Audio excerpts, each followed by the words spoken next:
Welcome, everyone. We've gathered all of our friends from Agua A Lagoon Foundation to explore nature, the environment, plants, and even animals. So please join us as we bring you crafts, gardening, cooking, all kinds of fun games and activities. We even have our resident scientist here to answer your questions. Get ready as we explore our Agua clip of the day. Hi everybody, I'm Miss Ann, and today I'm really excited. We have a special project which is very much related to plants, which you may know are my favorite, and it's related to my favorite plant, which are trees. Now, when we think about it, where does paper come from? It actually comes from trees. And today we're going to make our very own paper from recycled paper. It's a great way to go right through the cycle from shredded paper that we have around the center here. And we're going to use it to make our very own paper today that you can use as postcard or a card. You can use it to say hello to someone and maybe let them know that you care. So you need a blender. You need a small wash tub. This was one I found, like at the dollar store or something. And you need something to put the paper on. This happens to be the back of an old, picture, but it could be a big piece of cardboard, a big piece of plywood. You can even use newspaper. Newspaper can bleed, so I try to stay away from it a little bit. And we need what is called the mold and decal. I don't have both parts. I find it easier just to use one. Now, these little wooden frames you can get for like $1, maybe at most $2 at Michael's. They come in actually 3 packs. Super easy to use. That way you don't have to worry about building something. But there are really cool ones that you can build if somebody's handy at home with the wooden edge. They put some brackets around it and they put in a larger mesh of wire. I just use something you can pick up at the hardware store. It's screen, like the screens on your windows. So you just cut out a piece to fit it onto your mold, and then you can either, I used, painter's tape, maybe staples, whatever you can use to get it to stick onto the wood. Now, we're going to take some of this shredded paper and put it in the blender. Now, the ink that was there from whatever was printed on the paper will probably turn the pulp that we're going to make. That's what you call the stuff that is diluted down once you have added some water and we blend. Then we get the paper pulp, and that's what they make newspapers and magazines and all those things out of. But the print that's on this will probably turn it a little bit blue, is my guess. I'm not 100% sure. And you just put in like, a cup and a half. I don't usually measure, but you don't want to put in, you don't want it to be tight. You want it to be nice and loose and airy because you don't want to burn the motor of your blender out. And then I'm going to add some water. Just a good schlook there. Here we go. And where's my lid?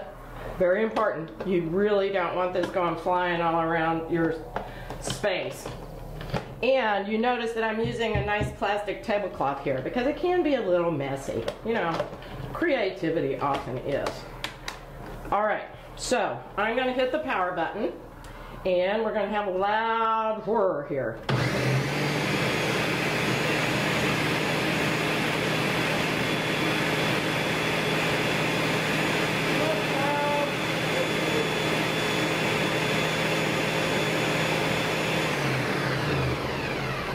Okay, and how long? Well, you want to do it until you see that it kind of looks like a milkshake inside.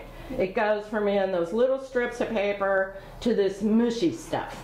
So we're going to start with this and see if we need to add any more paper. I'm going to take the blade out here a second. And I'm going to pour it into that nice dish pan that we got. So you shouldn't see large chunks. It should be really, you know, kind of like mashed potatoes or that milkshake kind of feel, because otherwise you'll have big globs in your paper. I think I'm going to add just a little bit more, because you want enough in the bin to make sure that you have enough depth. So it has to be at least deep enough. You know, this is about maybe an inch or so. So you have to be able to submerge that frame in the pulp mixture. So you want to make sure that you have enough in there.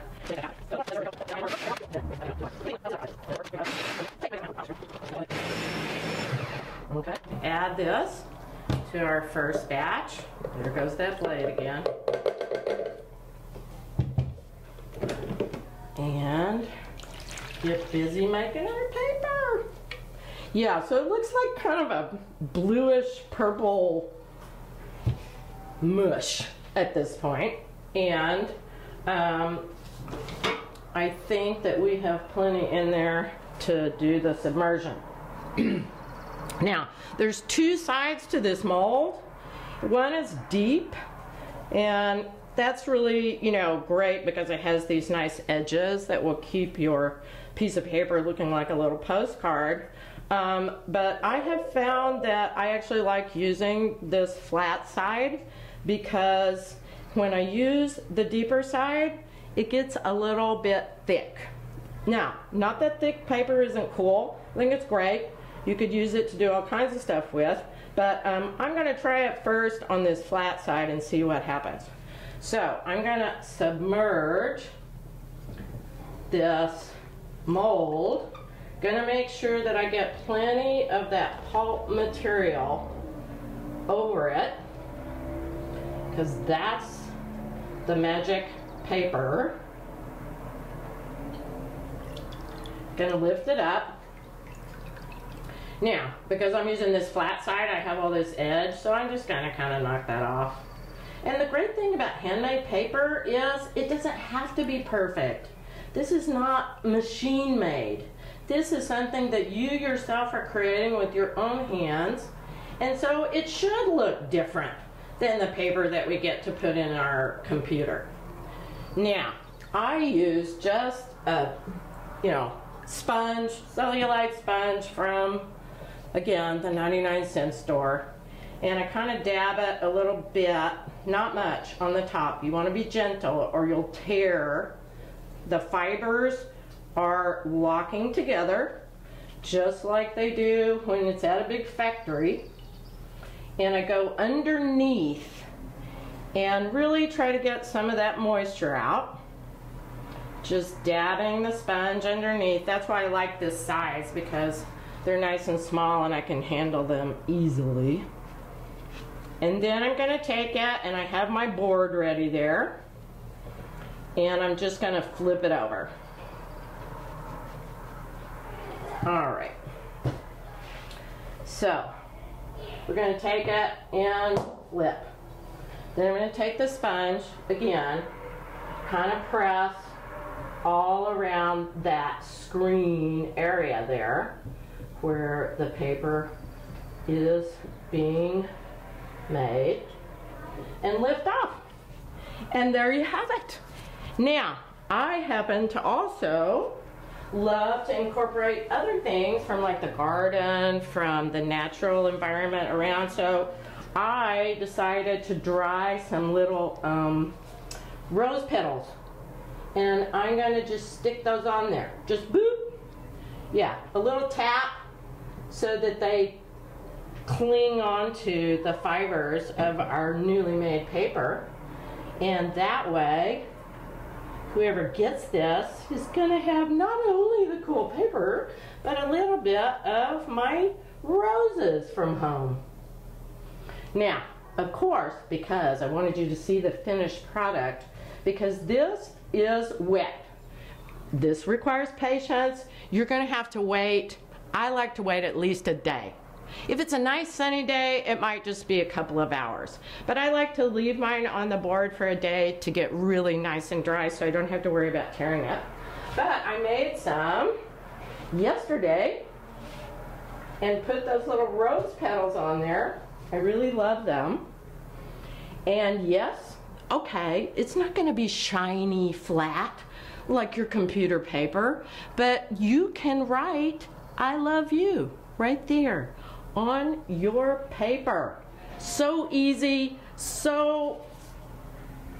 to find these materials. It's not a big deal. Just get you a little bit of the screen from the hardware store, a wooden frame that you can attach it to. You need your blender and the dish pan, and you are ready to go. So remember, trees gave us this gift in the first place, and now we are recycling in a very creative and fun way. I'm so glad you guys joined me today, and I hope you enjoy making your own paper at home. Take care. Thank you for tuning in to Agua A Day. This video is brought to you by our sponsors, Hale & Associates and JP Mortgage. Like what you saw so far? Make sure to tune into our YouTube, social media sites, and website, www.aguahedionda.org, where we bring more virtual education to you.